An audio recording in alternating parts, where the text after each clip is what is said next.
Meus irmãos, bom dia, Pai do Senhor a todos. Estou aqui fazendo um vídeo extra, né? E exclusivo para a igreja. Claro que quem quiser pode passar para frente, mas é para nós porque eu tenho um dever, né? Com a igreja. Eu gostaria de começar lendo aqui Gênesis capítulo 47, o verso 13 até o verso 26. Na verdade é um texto longo, eu não vou ler. E eu queria que os irmãos lessem e prestassem atenção. Em toda aquela, o texto vai falar a política que José adotou no período de fome lá no Egito. Foi uma situação extrema, que a fome é uma situação extrema, e as pessoas começaram a perecer, passar fome, passar necessidade. E no fim das contas, elas acabaram se vendendo como escravas ao faraó. E José fez isso, aceitou elas como escravas, né? Primeiro pegou, né, para pagamento, né, de víveres, pegou seus campos, pegou seus animais, e a fome continuava, porque ainda não tinha terminado o 7º ano, né? O prazo aí estabelecido. E por fim ele comprou as pessoas em troca de comida. Então é uma situação extrema que José fez e que não tinha outra situação a fazer. Se vocês lerem aí do verso 13 ao 26, de Gênesis capítulo 47, é isso que vocês vão ver.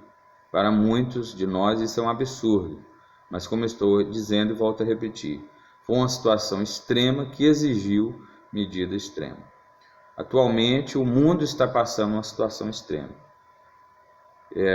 A inflação no mundo inteiro em alta, a economia no mundo inteiro em baixa, e apenas o Brasil está sendo cotado entre todos os países do mundo como a inflação em queda e a economia em crescimento.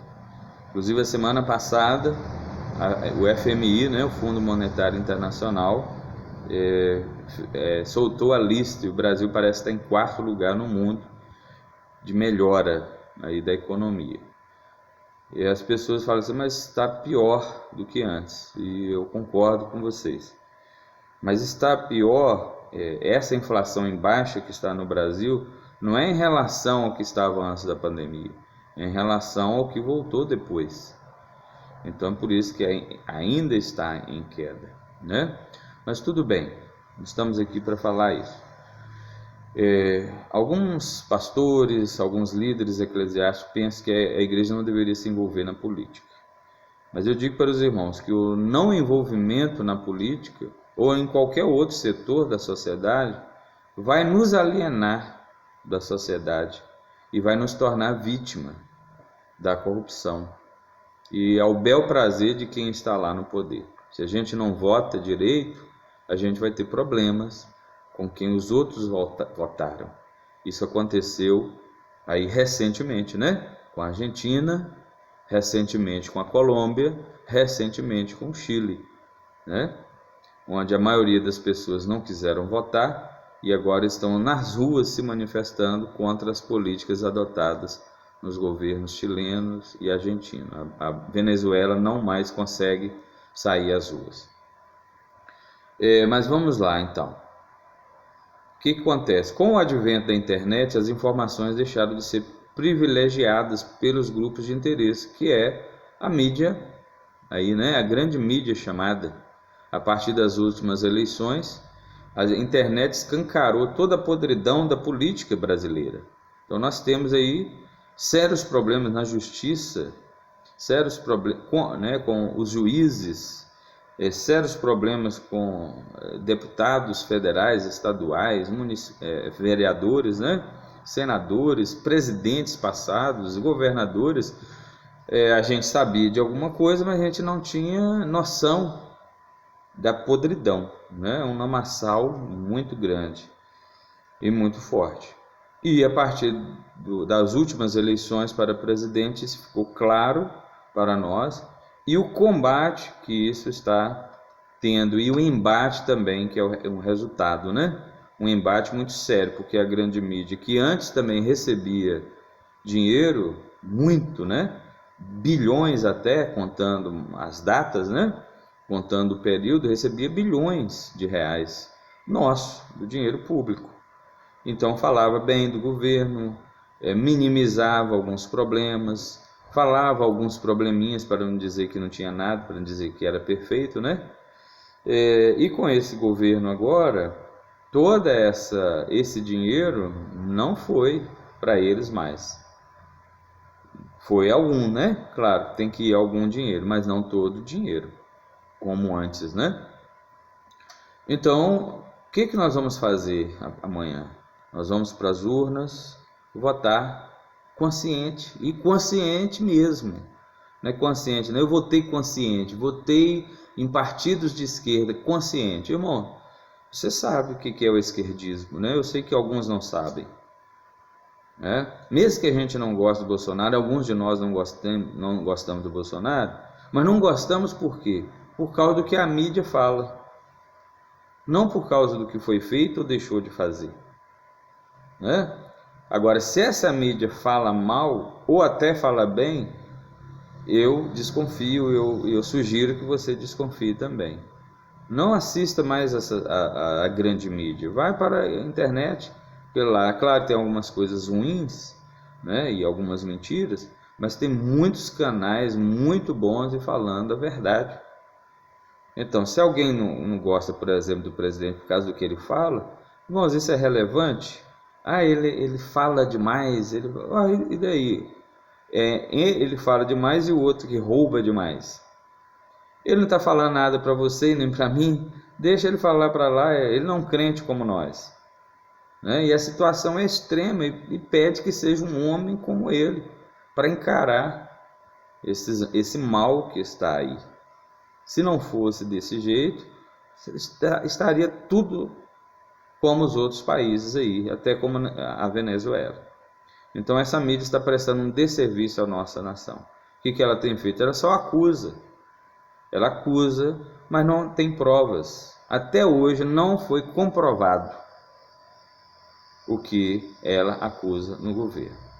Como não tem nada, acusa ele, que ele fala demais, que ele é ríspido, que ele é intolerante, que ele é homofóbico, que ele é racista, que ele é fascista, que ele é misógino e por aí vai.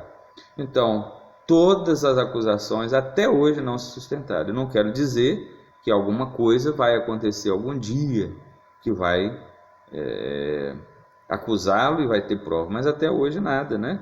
Então, na minha visão, não é na sua, mas na minha visão, ele é um homem certo para estar à frente desse país. Claro, nós temos aí o padre Kelmo, né?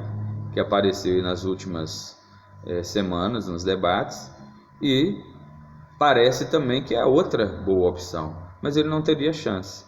Voltando então ao presidente atual, olha aí, os níveis de economia em âmbito mundial,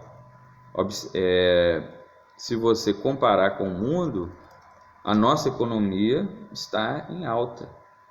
O PIB está também crescendo, a economia está subindo, né? Vamos dizer assim. O PIB também, o mercado de ações está em alta, comparando com outros países. O nível de crimes hediondos aqui no Brasil caiu, né? E isso é comprovado até aí na grande mídia, né? Eles falam assim como fosse uma má notícia. Invasão de propriedade também vem caindo. As perspectivas para a economia são positivas, elas crescem a cada mês. Taxa de desemprego vem caindo, né? E o que é mais importante para nós? As questões morais. Questões morais como a valorização da família, a rejeição do aborto, né? A rejeição da identidade de gênero, implantação da identidade de gênero. Ele é contrário à liberação das drogas, tráfico, consumo, né? Quase todos os outros partidos se alinham com essas pautas aí, irmãos, mesmo que não seja de forma tão nítida. Acontece também de candidatos lá de esquerda não concordarem com essas pautas, mas por causa do partido em que eles estão obrigados a votarem a favor delas, entendeu? Eu não estou querendo dizer que Bolsonaro é a solução, A solução é Jesus. Mas politicamente falando, eu não tenho visto outra pessoa, né? Agora, uma última coisa, tão importante quanto a escolha do presidente, é indispensável a escolha certa para os outros cargos. São os outros cargos, deputados e senadores, que vão definir as pautas que se faz no país. Algumas coisas que o presidente queria fazer e não fez foi por causa deles. Porque se eles votarem contra o presidente, se eles vetarem, se eles não prosseguirem com as pautas, não consegue fazer. Por isso, quanto mais pessoas a gente eleger, né, da nossa moral, dos princípios bíblicos, melhor, porque aí vai estar alinhado com o presidente, que tem os mesmos valores. Entendeu, meus irmãos? Então, eu já tenho aqui a minha colinha, né, que eu vou levar aí amanhã, tá bom? Para poder votar. Aí eu sugiro que os irmãos façam isso também, tá bom? Se quiserem a minha cola, eu passo aí no privado para cada um. Eu espero que tenhamos aí alcançado o objetivo de conscientizar os irmãos, né? Para poder a gente fazer um bom trabalho nessa política e termos condições de continuar a igreja, continuar pregando os valores morais sem ninguém estar interferindo, né? Como eles querem aí fazer. Ok, meus irmãos? Que Deus abençoe a todos. A situação, como eu disse, vou voltar aqui em José para terminar. A situação era extrema, nós estamos passando por situações difíceis, mas elas podem piorar. Na visão política, elas podem piorar ou melhorar, né? E colocando alguém e pessoas de esquerda lá, elas vão piorar. Todos os países do mundo em que a esquerda está, e estados, né, em que a esquerda está no poder, são estados pobres e países pobres. A economia está caindo. Você veja os Estados Unidos, os estados em que a esquerda tomou o poder, foi eleita e tomou o poder, está empobrecendo. Semana passada foi divulgado um vídeo aí do estado da Califórnia. Você vê, a Califórnia, Hollywood, pessoas estão se mudando do estado da Califórnia para o estado da Flórida, onde o governador é um governador de direita e ele está sendo bem cotado para para ser eleito o próximo presidente dos Estados Unidos. Entendeu? Você encontra mendigos na rua, viu? Coisas que antes era quase impossível acontecer nos Estados Unidos. Muito mendigo na rua, nas principais cidades do estado, né? Naqueles locais chiques assim que a gente via até em filme, tem essas barracas de mendigos, de usuários de droga, assalto à mão armada, né? Alguém falou, né? Eu assisti o vídeo, pessoa falando que está parecendo o Brasil antes, né? Você não sai com segurança nas ruas. Então, os irmãos, vamos prestar atenção. Governador, deputado federal, deputado estadual, senador e presidente. Que Deus nos abençoe. Um abraço a todos.